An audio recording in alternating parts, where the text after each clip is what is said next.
दीप्त्रे ज्वाला परिवृताय सर्वारिष्टविनाशाय सर्वसम्पत्कराय सर्वदिक्शोभनकराय सहस्रज्वालाय परमात्मने परब्रह्मणे परञ्ज्योतिषे हुं फट् स्वाहा।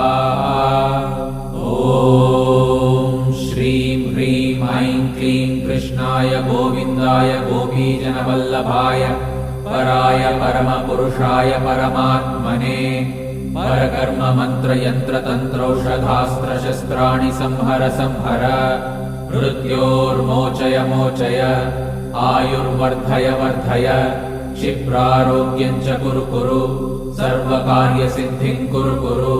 ॐ नमो भगवते महासुदर्शनाय दीप्त्रे ज्वाला परिवृताय सर्वारिष्टविनाशाय सर्वसम्पत्कराय सर्वदिक्शोभनकराय सहस्रज्वालाय परम